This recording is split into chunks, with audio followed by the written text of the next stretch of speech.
Occupational English Test. Listening Test. This test has 3 parts. In each part, you'll hear a number of different extracts. At the start of each extract, you'll hear this sound. You'll have time to read the questions before you hear each extract, and you'll hear each extract once only. Complete your answers as you listen. At the end of the test, you'll have 2 minutes to check your answers. Part A. In this part of the test, you'll hear 2 different extracts. In each extract, a health professional is talking to a patient. For questions 1 to 24, complete the notes with information you hear. Now, look at the notes for extract 1.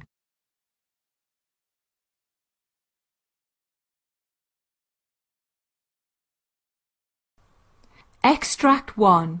Questions 1 to 12. You hear a neurologist talking to a new patient called Sylvia Gunn. For questions 1 to 12, complete the notes with a word or short phrase. You now have 30 seconds to look at the notes.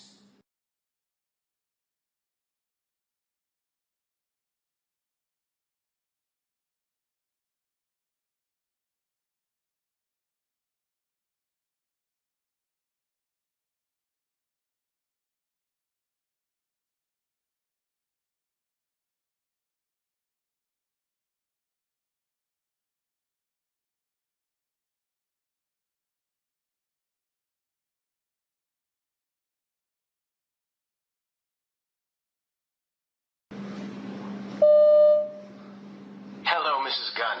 You've been referred to me because of some pain in your face. Now, I've got some notes from your GP, but perhaps you can tell me in your own words about the pain, when it started, and what's happened since? Well, it began about 3 years back.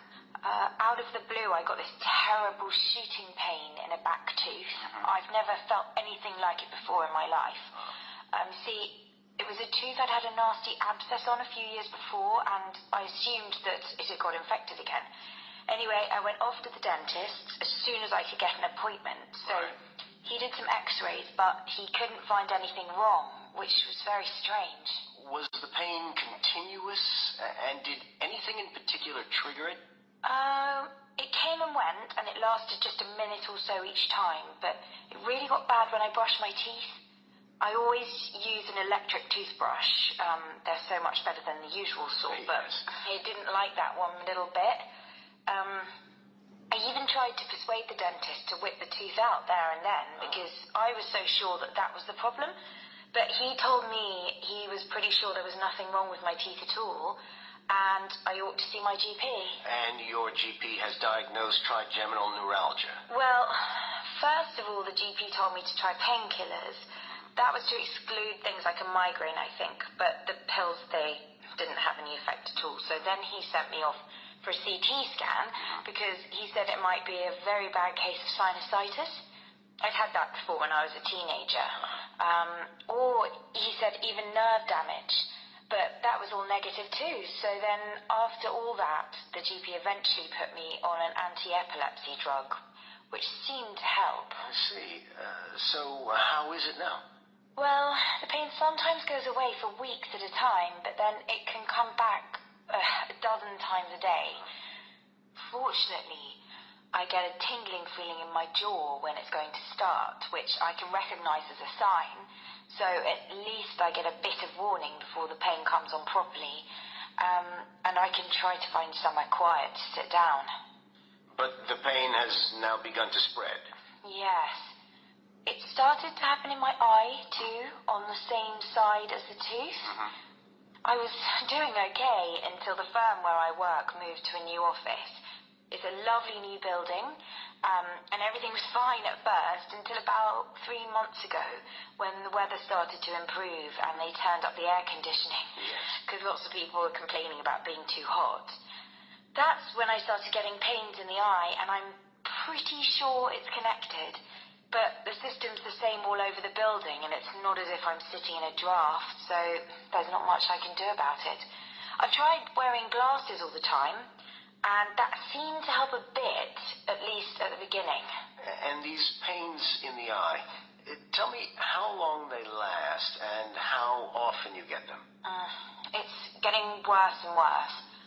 Over the last fortnight, it's been every day, and sometimes every hour, and it's really excruciating.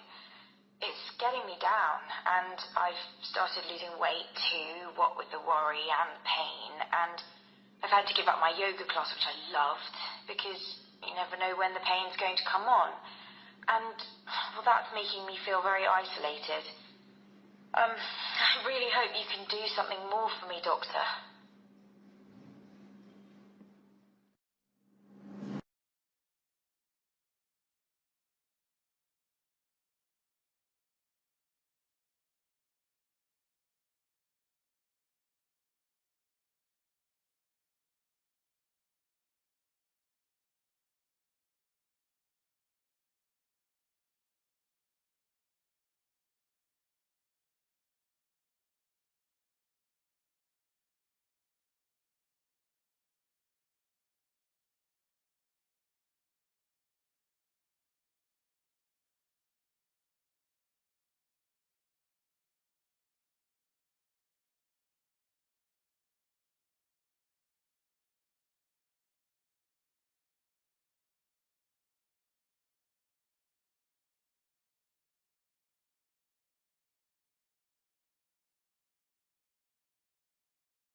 That is the end of Part A. Now look at Part B. Extract 2. Questions 13 to 24. You hear a knee specialist talking to a new patient called Jason Riley. For questions 13 to 24, complete the notes with a word or short phrase. You now have 30 seconds to look at the notes.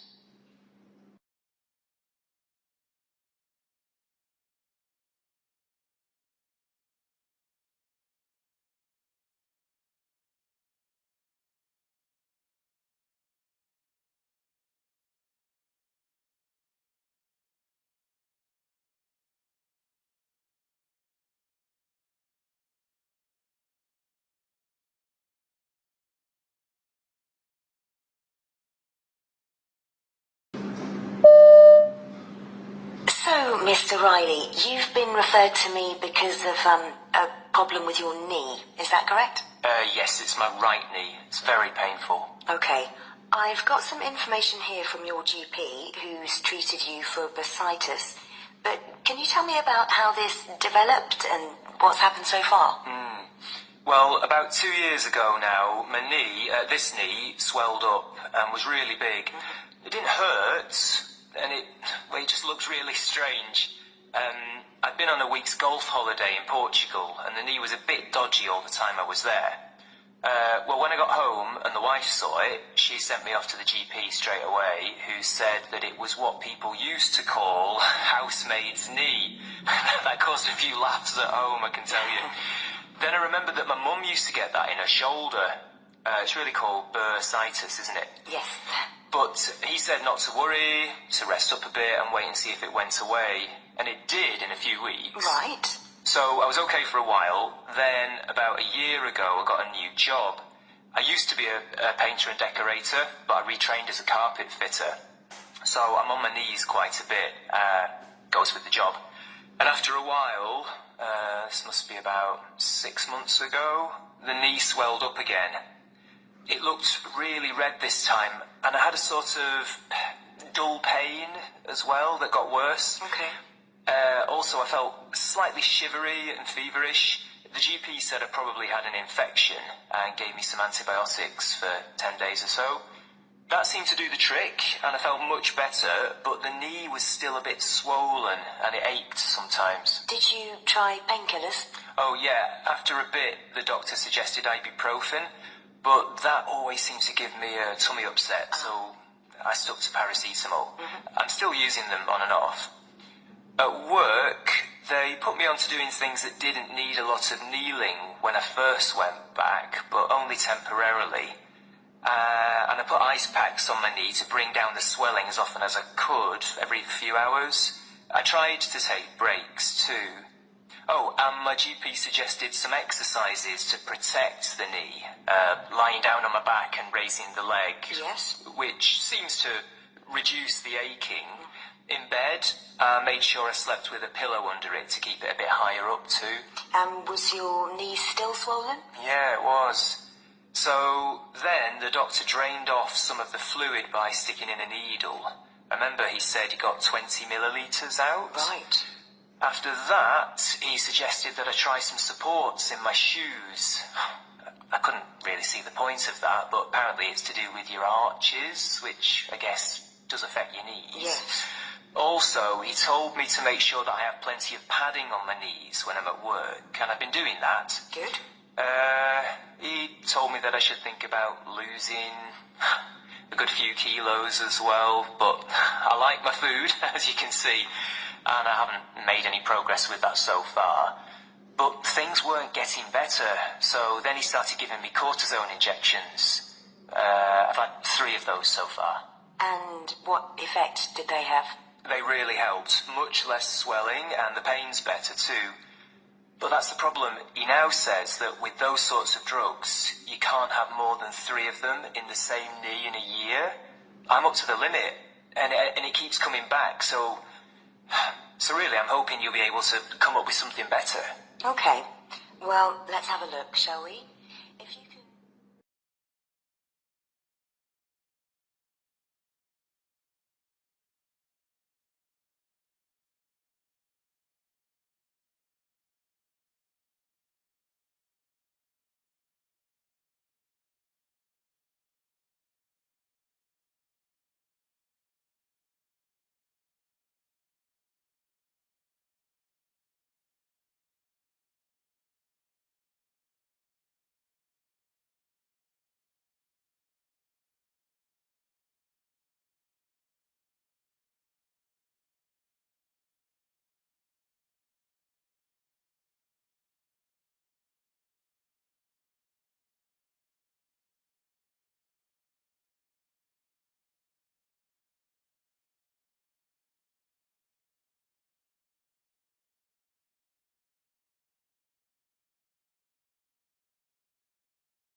Part B. In this part of the test, you'll hear 6 different extracts. In each extract, you'll hear people talking in a different healthcare setting. For questions 25 to 30, choose the answer A, B, or C, which fits best according to what you hear. You'll have time to read each question before you listen. Complete your answers as you listen. Now look at question 25. You hear 2 doctors discuss the transfer of care for a patient. Now, read the question.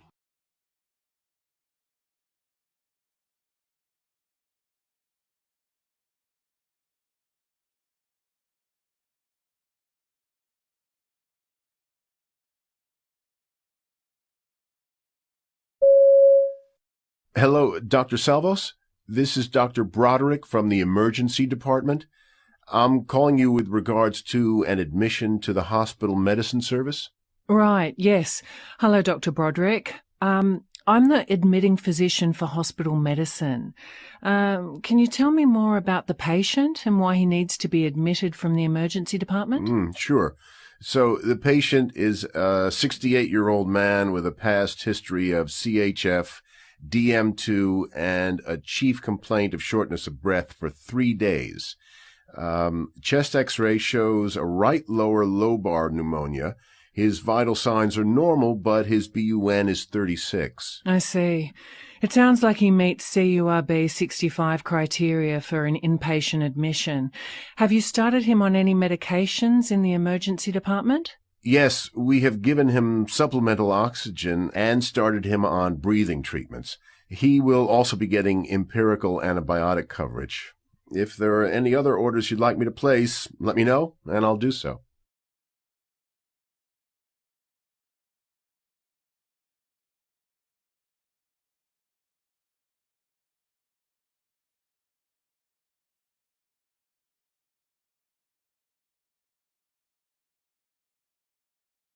Question 26. You hear a speech pathologist talking to the wife of a patient who has recently suffered a stroke. Now, read the question.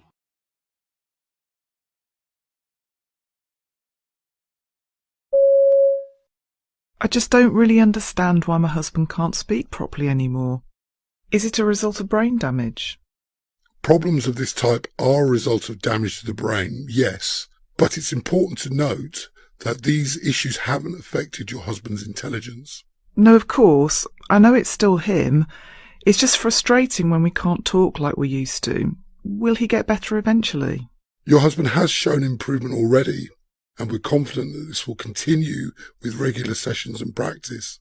Patients tend to show the greatest change within the first 6 months, which is why we've planned such an intensive schedule for him during this time. We're confident that we'll see great strides in your husband's condition over the coming months.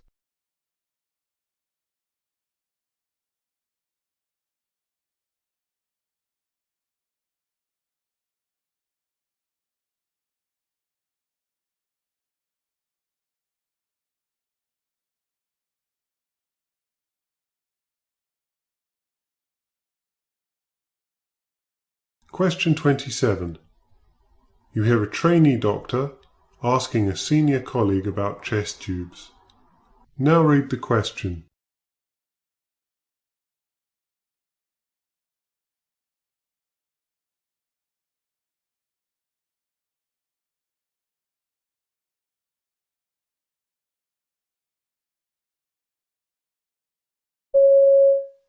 I'm still just a bit unsure about chest tubes. I was hoping you might be able to give me a bit more information. Okay, sure. So you know about the 3 chambers on the chest tube, right? Yep, there's the collection chamber, the water seal chamber, and the wet or dry suction regulator. Right. So, as the air from the pleural space passes through the water seal chamber, you should see gentle fluctuation in the water every time the patient breathes. Mm-hmm. This is called tidling. If you notice that tidling is no longer present, the tubing may be kinked or obstructed, or the patient's lung may have re-expanded. Okay. You should also make sure the chest drainage unit remains below the level of the patient's chest at all times.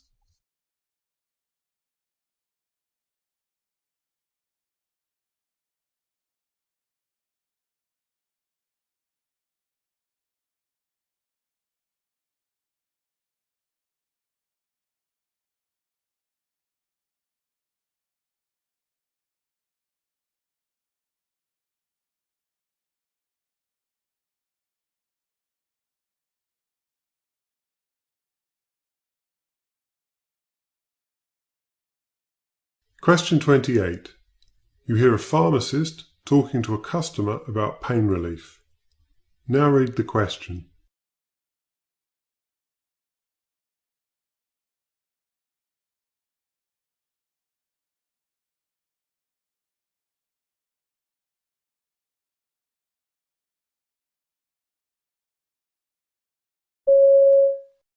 Hello, can I help you?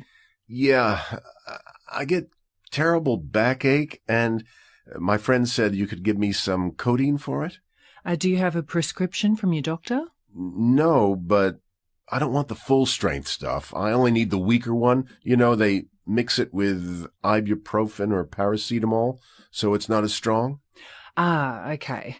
Well, first of all, there's been some research done recently that suggests that low-dose codeine doesn't offer much more pain relief than paracetamol or ibuprofen alone. We're not actually authorised to provide codeine without a prescription anymore, so I'd recommend picking up some alternative pain relief from the first aisle by the front door.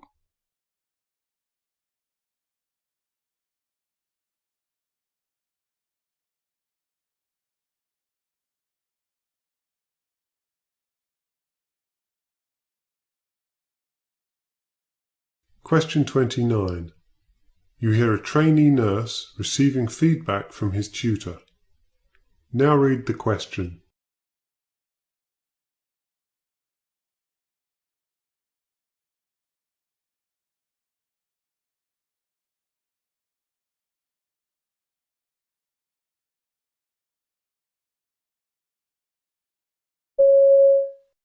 How do you feel you handled the patient's concerns?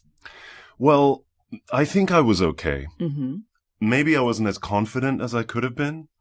I'm still quite nervous about advising patients. I guess I just need more experience to gain confidence. Maybe, but I actually don't feel that was an issue for you. Do you think there's anything else you could have done for the patient during your examination? Well, you could perhaps have tried to be more reassuring rather than just stating the facts. Sometimes patients need to feel like their anxieties are being heard. Yeah, I actually think I did cover this with the patient, though. He talked through his concerns while I was examining him. Well, it's not enough for the patient to say they're feeling worried. You have to show that you're listening and reassure them that you're working with their best interests in mind.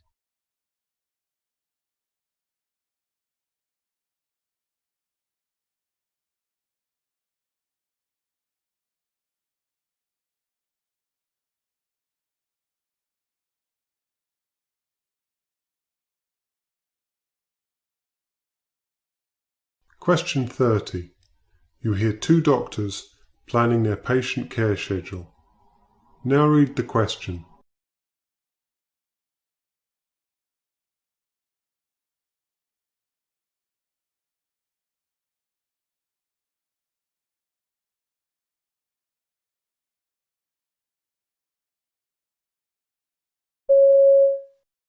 We have 24 patients in total to see today across 2 bays, and unfortunately, we only have 4 staff members.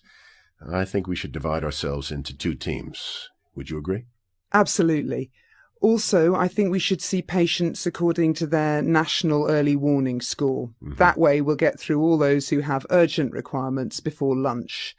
Then we can be sure that the most pressing investigations are performed earliest, and the sooner we get those organised, the better. Phlebotomists will be coming to the ward at around 1:30, so any blood forms should be given to them then.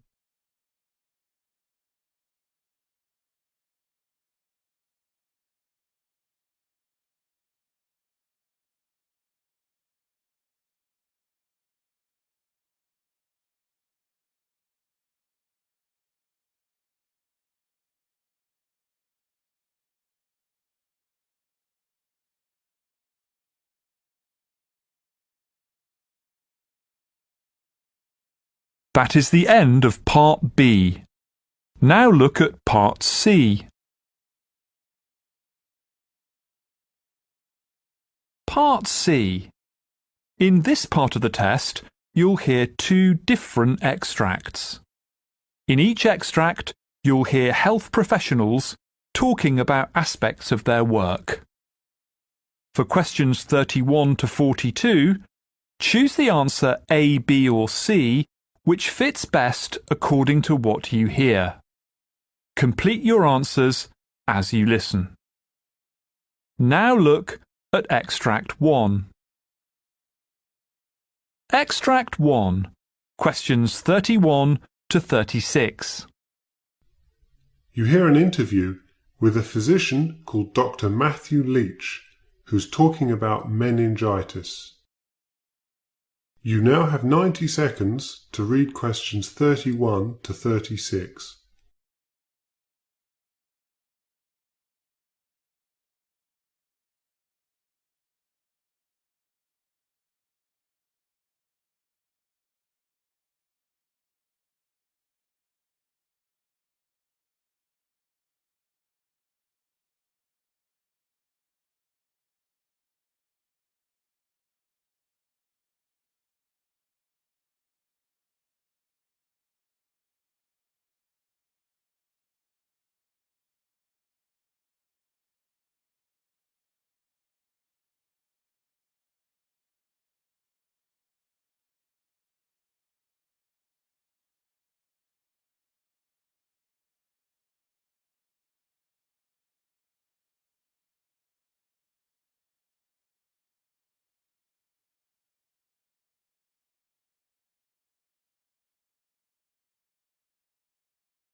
Hello everyone, I'm here with Dr. Matthew Leach, an expert on infectious disease who's going to tell us about meningitis.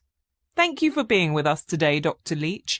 Can you tell me more about the disease? Sure. Well, first off, not everyone who is exposed actually develops meningitis, but there are some common symptoms to look out for in those that are at risk. It can be quite difficult for patients to realise they have meningitis in the early stages, as the symptoms can lead them to believe that they are developing the flu. They'll simply feel tired and achy for a few days. Right. As this infection develops, patients may then notice a sudden onset of fever, headache, and in particular neck stiffness. Other possible symptoms include nausea or vomiting, confusion, sensitivity to light, no appetite or thirst, or even a skin rash. If left untreated, bacterial meningitis is very dangerous, quickly progressing to seizures, shock, and even death. Well, that sounds pretty serious. And you mentioned that certain people may be at risk. Now, which people are more likely to develop meningitis? Well, there are many causes of meningitis, but one of the most severe is caused by the bacteria Neisseria meningitidis. The bacteria are spread by respiratory droplets and are often seen in college students. This is largely because of the sudden change in their lifestyle. College students, particularly those who live on campus, are exposed to a hotbed of different infections they haven't previously encountered. All these kids from different parts of the US and the rest of the world get together, live in small dorms with each other, go to parties. All that close contact really is a breeding ground for infection. Oh, okay. Well, that makes sense. Now, can you tell us about a specific patient who had this type of meningitis? Of course. I treated an 18-year-old man in his first year of college who was living in the dormitories. There was a flu going round, and he started to feel the same symptoms. He was working hard to try to complete a couple of important essays before the deadline, and he planned to delay going to the doctors until he had submitted them. Soon after the initial symptoms, however, his roommate found him in severe pain and feverish, and brought him to the emergency department, where we diagnosed meningitis. We took a sample of spinal fluid, but started him on antibiotics before we got the results back. So you mentioned that you started antibiotics before you got the spinal fluid test results back. Can you tell me why? Right. As I mentioned, there are many causes of meningitis, like viruses, funguses, parasites, and bacteria. However, it can take some time to determine the exact cause, and waiting for the answer without treatment will make the patient worse. Instead, we use the patient's presentation, age, and our determination of the most likely cause to start antibiotics that would kill many of the causes. Once we get the results back on the cause, we can change the antibiotics to be more specific. By doing this, we don't delay treatment and are able to reduce the chance of complications. Oh, right, I see. So how is your patient doing now after being treated? Will he experience any long-term after effects? Well, he is currently doing much better. He responded well to antibiotic treatment and regained his mental state within a few days. Unless the patient has a disease of his immune system, meningitis is unlikely to recur. Because this patient had some delay before seeking treatment, he may still have some side effects, but it will take some time to see what long-term effect it will have on him. Bacterial meningitis requires urgent medical treatment and can cause serious complications such as hearing loss, memory difficulty, brain damage, gait problems, or kidney failure. Well, let's hope he makes a full recovery. And aside from seeking immediate medical treatment, what advice can you give to our listeners today about bacterial meningitis? So, first off, there is a vaccine that is effective at preventing this disease. So anyone in close contact with a large group of people, such as those living in a military base or on a college campus, should ask their doctor about it. Finally, if you have not had the shot and have spent a lot of time with someone who is later diagnosed with meningitis, wear a mask to prevent spreading the bacteria, and go and see a doctor immediately. There are medications that can reduce your risk of developing meningitis, and getting treated immediately will reduce your risk significantly.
Extract 2.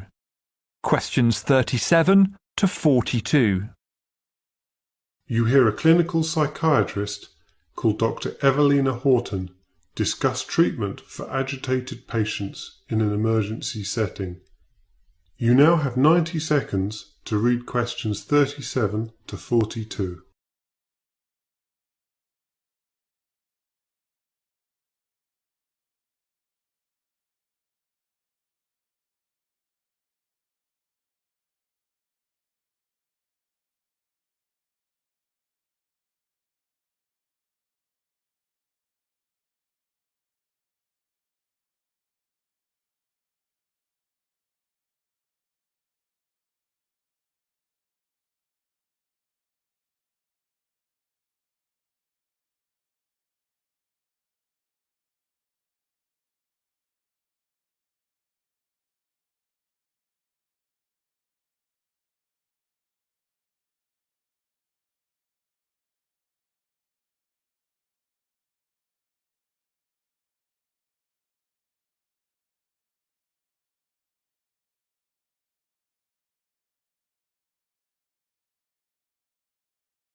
Hello everyone, my name is Dr. Evelina Horton, and in my presentation today I'd like to discuss an issue that I deal with daily, de-escalating agitated patients in an emergency setting. To provide some perspective on the issue, most patients who enter the hospital do so via the emergency department, ED. Many won't have received medical treatment yet, and that can make it more likely for these patients to become agitated. This can be exacerbated by their medical condition, a psychiatric illness, or other stress factors. Given the chaotic and crowded nature of the ED, it's imperative that we identify agitated patients early and apply non-physical de-escalation techniques as soon as possible.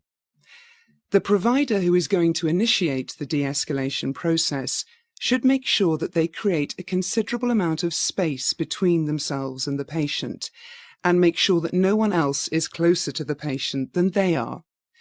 This not only gives the patient space, but also keeps the provider safe in the event of attempted physical violence.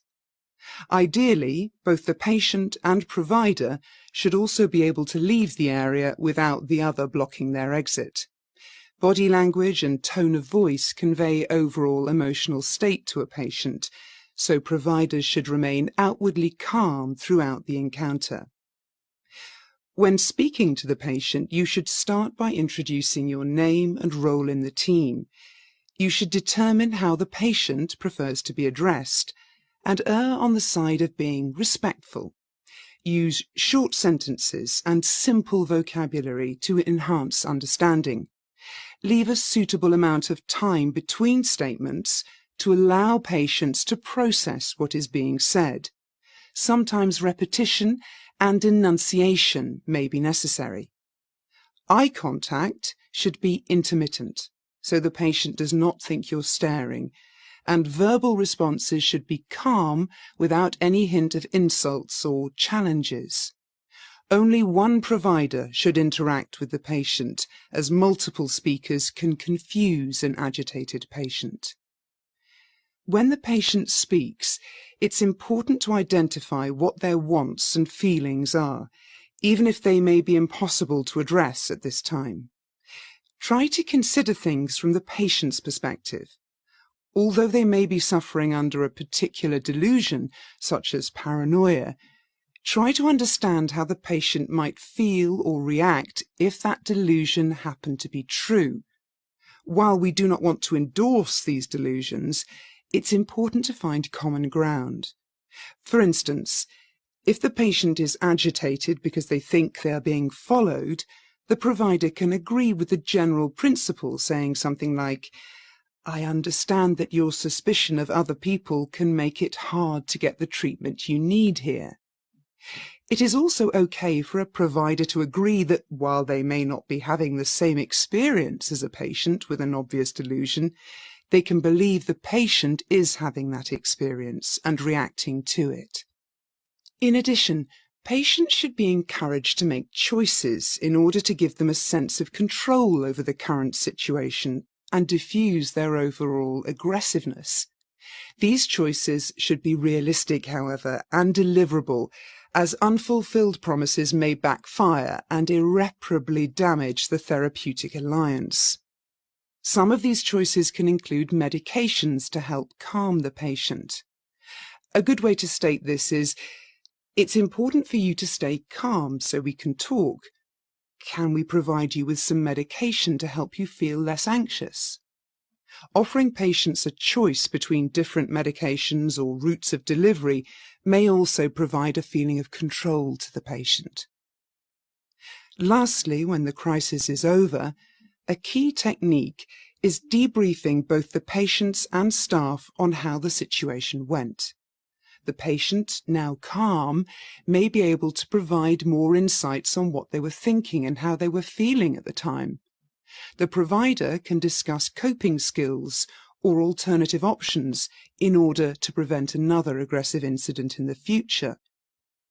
It is also important to talk to staff as well, to gain any third-party feedback on the provider-patient interaction, what was appropriate, what helped de-escalate the patient, and any other changes that could be made to ensure patient, staff, and bystander safety.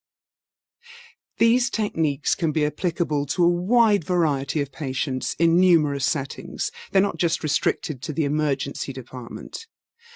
Our hope is that providers will be able to de-escalate patients safely and effectively without having to resort to the use of physical or chemical restraints, which should be considered only when all other approaches have failed.